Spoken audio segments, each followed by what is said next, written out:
The doctors had told him his diabetes might have come on even if he hadn't been overeating and overworking. But John knew that was nonsense. And as far as his kids were concerned, there have been a lot of news reports documenting the fact that American kids in general are heavier than they used to be. They just don't get the same amount of exercise as the children of previous generations. John could have resigned himself to the fact that his kids, like just about all kids today, are going to watch television, play video games, and eat junk food, whether he gained weight or not. But he didn't. "Baloney," he said. "It's all my fault, and I'm going to do something about it. In fact, I'm going to do a lot about it." And he did do a lot about it. John radically changed his diet and his lifestyle. He began ordering vegetarian meals on plane flights. He became a fitness enthusiast and ran several marathons. Although he ran rather slowly, as you might expect of a man in his 50s, he took pride in the fact that he always ran the course 3 times. On the day before the race, on the official race day, and again on the day after. Instead of opening a clothing store for overweight children and using his own kids in the advertisements, he consulted a behavioral psychologist who helped him devise a system of financial rewards for his children that helped motivate them to bring their weight down. A system that taught them something about money at the same time. John is now in significantly better physical shape, is entering his final year of law school, and is negotiating with several companies to market his behavioral science techniques for reversing juvenile obesity. Sooner or later, all of us face situations in which we must decide whether to accept responsibility for a problem or look for ways to avoid responsibility. Assuming that you have in fact done something that has caused a problem of some kind, let's look at the various options and decisions that are now open to you. First, there's the role played by intention. In other words, was the outcome of your action what you intended it to be? And if it was not, should you still accept responsibility for that outcome? This is a very serious issue in the way we think about responsibility in our society. In many areas of criminal law, for instance, the intention to commit a crime must be present in order for the accused to be held criminally responsible. This intention is something quite different from mere negligence. If you leave your garden hose lying across the sidewalk so that the mailman trips over it and breaks his leg, you may be held responsible in a civil suit, but you would not be prosecuted as a criminal in the way you would be, for instance, if you had used a weapon in a robbery or an assault. But we don't have to enter a courtroom to see the important role intention plays in accepting responsibility ourselves or assigning it to others. Don't you remember when you were a kid and you left the screen door open so that the cat ran outside and was lost all afternoon? What did you say to avoid responsibility? You said, "I didn't mean to do that." You said, "It was an accident." As I pointed out earlier, there are lots of people who still use these childlike rationalizations well into their middle age. But if and when you decide you want to be an adult, you begin to see the whole question of intention as nothing more than another opportunity for excuse-making, and you should refuse to participate in it. The great thing about excuses, and the really dangerous thing about them, is that no matter what happens, excuses are always there waiting to be used. Anybody can have an excuse for absolutely anything, and people have never been better at it than they are today. But the downside of excuses, even good ones, is that nobody really believes them. I don't care what people tell you, if you make excuses, they're going to know it, and they're going to think less of you. But if you refuse to rely on excuses, people are going to know that too, and they'll admire you for it. This is especially true in business. One of the classic examples happened about 15 years ago. A widely advertised healthcare product from a leading manufacturer was shown to be unsafe, and the company responded by pulling every single box off the shelves at a cost of millions of dollars. Was the company destroyed? Hardly. If they had done anything else, there would have been a tremendous loss of confidence, both on the part of consumers and employees. Instead, there was honest acceptance of responsibility for a mistake, and the public image of the company was dramatically enhanced. Contrast this with what happened recently to a leading manufacturer of computer chips. When a new microprocessor didn't perform up to expectations, the company made excuses. It was a minor problem, something that would crop up once in a lifetime, and so forth. Were these excuses valid? Maybe, maybe not. But it doesn't really matter, does it? So many people use excuses, but nobody really buys them. It's our modern version of the fable about the boy who cried wolf.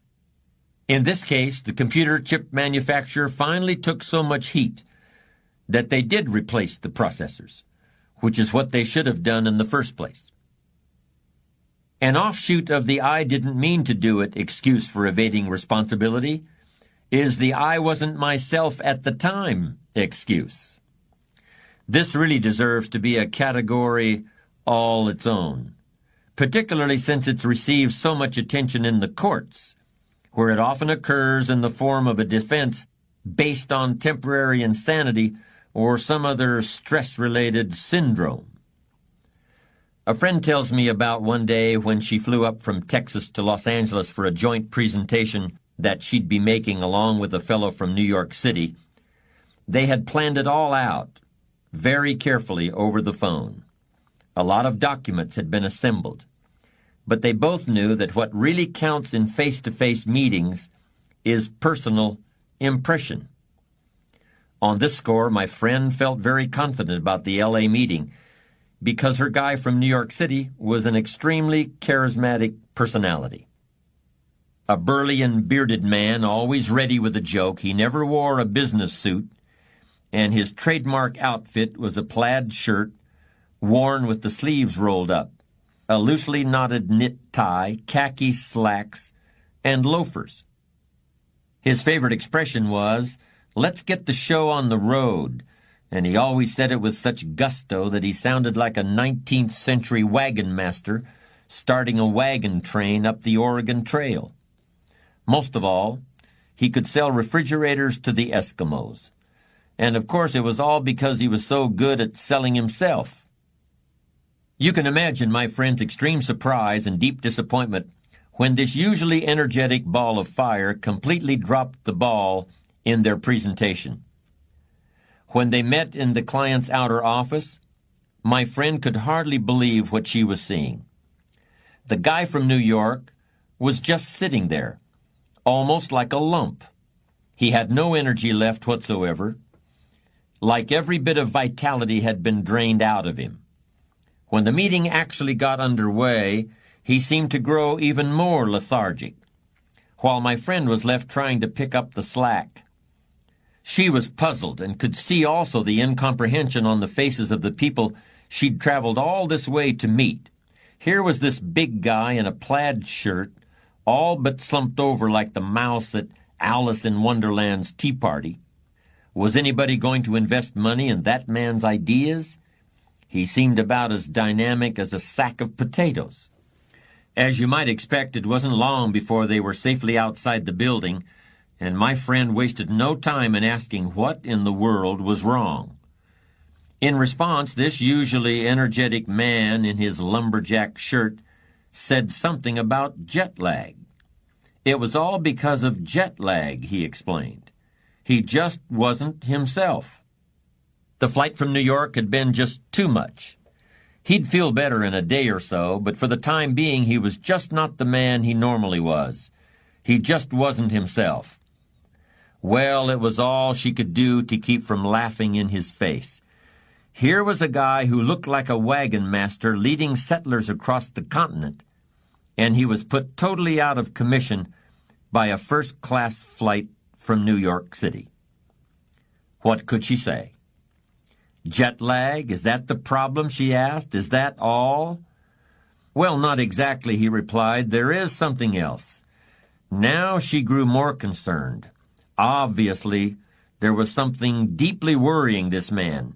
It could be anything. Maybe he'd been diagnosed with a serious illness, or perhaps someone in his family was ill. Maybe his house had burned down. Maybe he was in serious financial trouble. It's okay, she said, trying to sound calm, for her own benefit as well as for her colleague. Do you want to talk about it? He nodded. It's sad. Well, I'm sure it is, but I'm also sure you'll be able to handle it.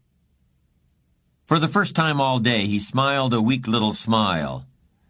No, he said, you don't understand. SAD is an acronym for Seasonal Affective Disorder. As my friend listened with amazement, he went on to explain that his jet lag had been worsened by the effects of seasonal affective disorder, a mood disorder brought on by the short, chilly days of winter. You're out here in the West, where it doesn't really get all that cold, he concluded, sounding totally miserable. You don't really know what it's like. Of course my friend knew what it's like. We all know what it's like. And what it's like is excuses, evasion of responsibility, acting like a child, refusing to grow up. You can call it jet lag or sad or whatever you want, but it doesn't really matter what you call it.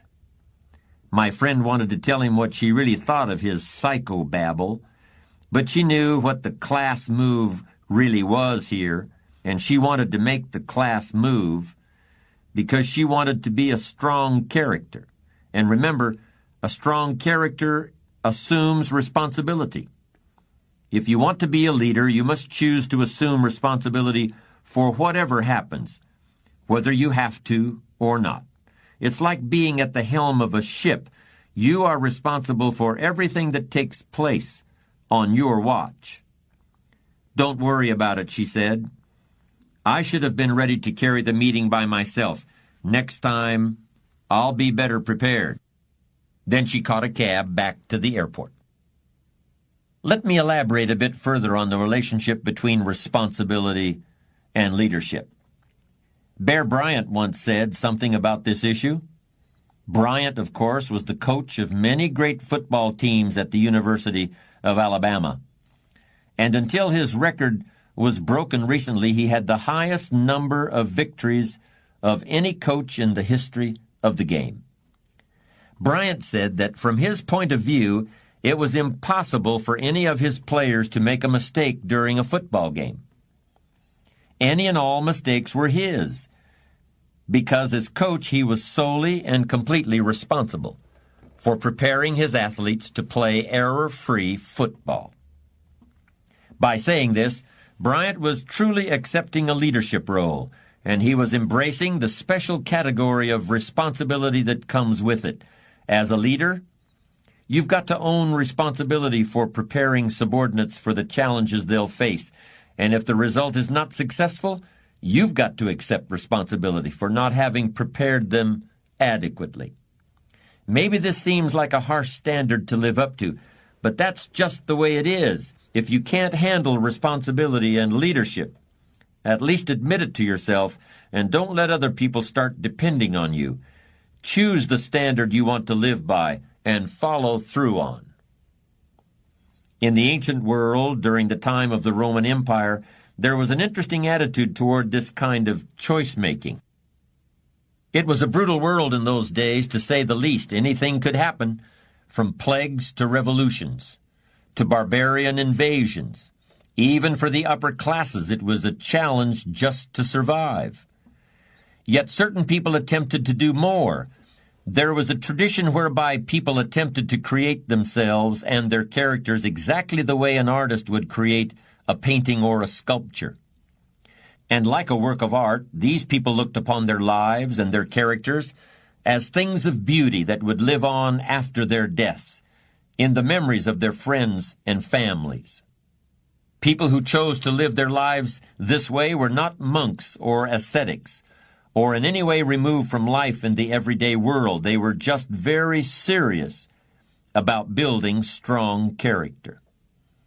In fact, the Roman Emperor Marcus Aurelius was a famous example of this type of person, and his journal is a powerful example of everything that's involved in building character and leadership.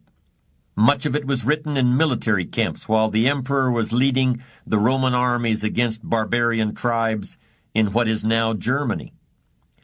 The writings of this ancient emperor and of the other people from the same period reflect a conscious choice to live according to certain standards of responsibility and character.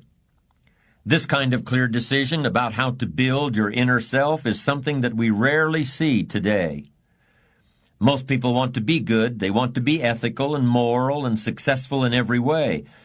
They want to fulfill their potential, but they think it's something that will just happen itself. They don't see that there should be a conscious, ongoing acceptance of responsibility for what you do and who you really are. There's an old saying that goes, "I slept and dreamed that life was beauty. I woke and saw that life was duty." If you want to be really in control of your life, and if you want other people to be able to depend on you and look to you for leadership, you must wake up from the dream that somebody else will handle the pressure, that somebody else will shoot those 2 free throws. I slept and dreamed that life was beauty. I woke and saw that life was duty. Accepting responsibility doesn't mean that life can't be beautiful, but it does mean opening your eyes to the realities a successful person not only must accept,